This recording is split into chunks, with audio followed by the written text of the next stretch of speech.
Hey YouTube, how's it going? Kevin Clear here with a knife video for you. And I have one of the coolest Kizers of this year. Perhaps the Megatherium was the coolest, but this is definitely up there. This is the Kizer Toro.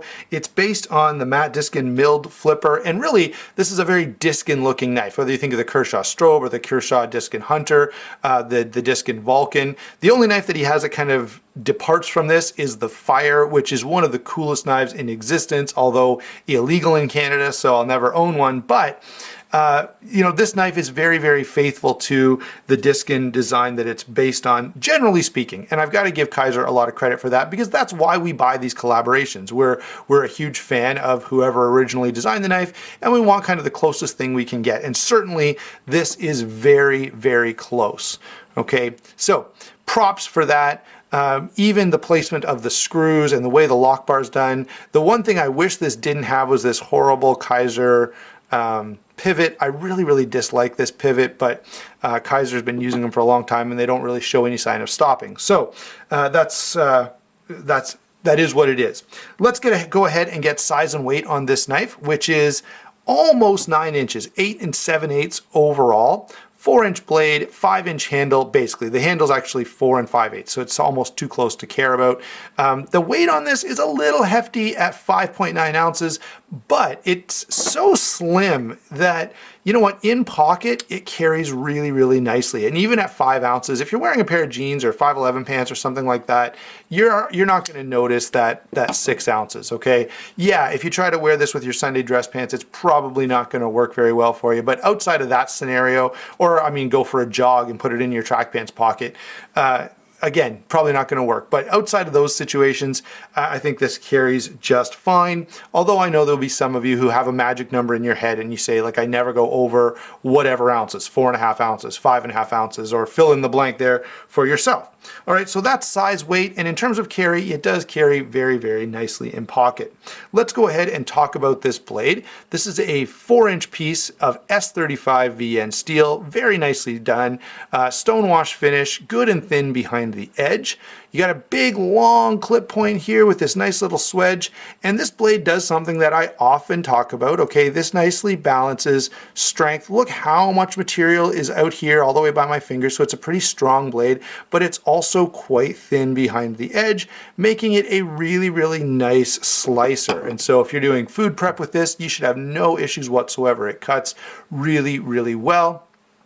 And so, you know, based on all that stuff I've told you, the only little issue I have with this blade is I'm not a huge fan of stonewash finishes, but in this case, I think it fits the design fairly well. So we'll forgive them for not putting a satin finish on this, which is certainly what I prefer. All right. By the way, just take a look. I will say, since we're talking about the quality of the grind, they did get the plunge grind right, and that's always nice to see, and I really appreciate when there's not a whole bunch of smile or something weird happening down there. This one's pretty well done.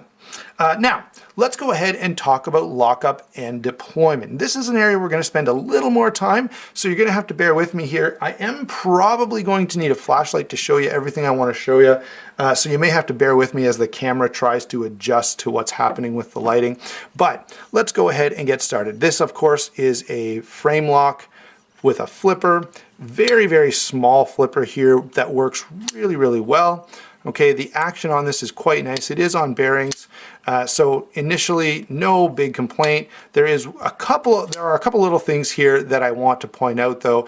First of all, the way they've done the relief cut, I really, really like that. It sort of adds a bit of a design element to that.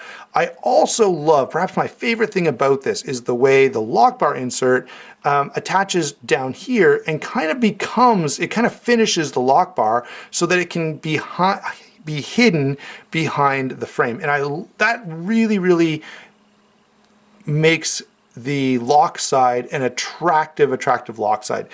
Sometimes the lock side is not very pretty on a knife, but certainly this one looks really cool, and it's because of the way they've sort of hidden the end of that lock bar, the last bit that interfaces with the blade. Okay, let's talk about the big difference between this and a lot of knives. And I guess I won't need the light. I think you can see that in there now. So if you look in, you're used to looking down here and looking on the lock bar side and seeing a detent ball, which there it is. What you're not used to seeing is on the show side, that little spring piece there with a detent ball on it. So there are 2 detent balls on this knife. You can see back here where the spring with the detent ball is attached. Now, having shown you that, I want to explain first how it's supposed to work and then how it works on this knife. Okay, so normally in a Diskin custom or semi-custom knife, you're going to get those 2 detent balls, just like what we see here. However, what you're not going to get is, let's see if I can show you, is this. So this is the lock side of the knife. See that detent hole? And if we flip over here, you can see the other detent hole.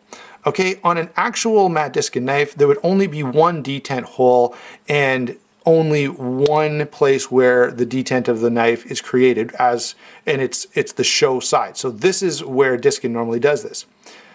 Kizer has departed just a little bit from what Diskin normally does by putting this second detent ball in. Normally, what the function of this detent ball is on an actual Diskin custom is just to reduce the friction between the knife and the lock bar. Okay, so that's the way that whole thing works out. So the way Kizer has done this, the second detent that they've inserted here is a little bit unnecessary. I still appreciate that they did it to make it consistent with the design, but I feel like the function should have been consistent with the design as well. All right, now there is one problem that creates, and that is the fact that when you go to close this knife, the detent ball gets in the way. So I've got the lock bar out of the way. The problem is that detent ball on this side, I can't touch it. I can't move it any way. So guess what? Now that knife has to, see how it's moving right there? I'll show you really close. See how that detent ball has to be overcome? So if you're holding the knife like this, let's say, trying to close it, it's actually pretty tough to close. And then there it gets past the detent and it's okay.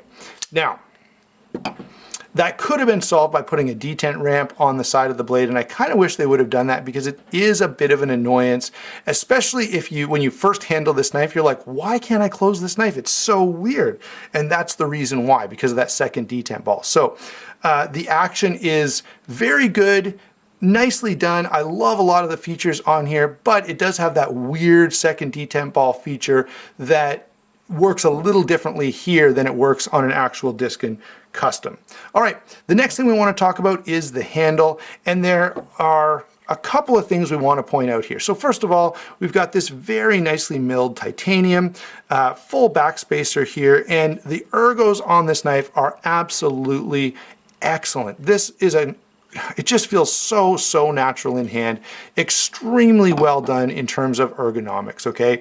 The other thing I want to show you that's really cool is the way they've achieved this pocket clip. So it is a movable clip. The way Mat Diskin does this is to include 2 clips with your knife. Kizer, however, didn't want to do that, and so they made this clip so you could literally take it apart and reassemble it on the other side. So notice where you have screws right now and then standoffs here, screw here, standoff here. If you wanted to move this to this side, you would reverse all of that. So all of these screw heads would be here, the standoffs would be on the opposite side. So it's a really nice way of achieving a movable clip and still and not require 2 clips in the package. So got to give some credit there. The backspacer is nice. It's attractive. There is one issue that I have that really bugs me. It doesn't affect function in any way, but if I push down on this, see how it moves just a little bit? There should have been some kind of pin or something further up here so that the backspacer could lock into the handle at an extra point. They've got the 3 screws back here, which are great, and in terms of just construction alone, this is perfect, okay? The only issue is just that very slight movement that you can get. It's not a lot of movement, but it is there, and it kind of bothers me.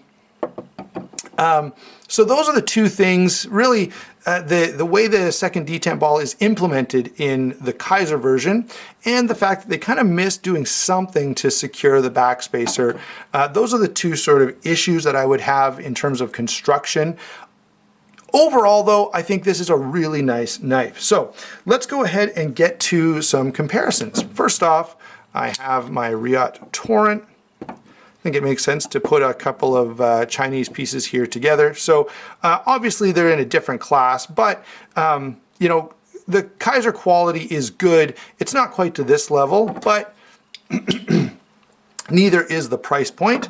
Oh yeah, let's pull a pair of 2 in here. We always like to do that just to give you a good idea of size. So you can see this is a pretty large knife, right? It kind of dwarfs the pair of 2. Excuse me. Here is the WE 702. Again, not in the same, closer in price. This guy goes for about 200 or 300. This guy goes for about 200. But again, a fairly well-made overseas knife. WE knives tend to add some accoutrements to their blades, some colors, some fancy milling and stuff like that Kizer doesn't always do. And you're certainly going to pay a little extra for it. But that may be, if you like a large knife, I think this 702 would be sort of in that same vein. Now this blade is going to perform much, much nicer. Finally, the sort of main US competitor, and frankly guys, ZT is a great company and they consistently do such a good job. Consider that, most Kizers, now this one I think is going for just over $200, like $203 or something like that. This one is going for $220. I like the milling a little better. I like the design a whole lot. Both of these designs are fantastic. But the fact that ZT is able to compete with the Kizers and WE knives of the world and still have made in the USA. Now I don't know how much of the knife is made in the USA, and I don't know how all those laws work, but I've got to give ZT some credit because they're definitely putting out some great stuff. And if you're looking for a quality titanium frame lock, ZT I would say is your first stop, and then kind of go branch out from there. All right, now what about this knife itself? What do I think of it? I think this is a great knife in general. There are a couple little hiccups, but none of those things affect the actual functioning of the knife in any way. You can easily, within half an hour, I was used to that second detent ball and the fact that I just had to make sure that I pushed the knife past the ball. Would I like to see a detent ramp on this side of the blade? Absolutely. Be really, really nice to see. The weight, I understand, is a little heavy for some people, but if you're used to knives of this size, you're probably used to knives of this weight as well. Super comfortable in hand, super slim in pocket, great blade, super useful. And so overall, I've got to say, guys, this knife is an absolute win for me. As I say, a couple little issues that I wish were different, but I love the design, I love the functionality, and so for those reasons, this is a knife I really, really like and would not, if you love this design, don't hesitate to buy it. I think you'll probably love it as well. If, of course, the design is not for you, well, there's so many other knives that go find the one that you absolutely love.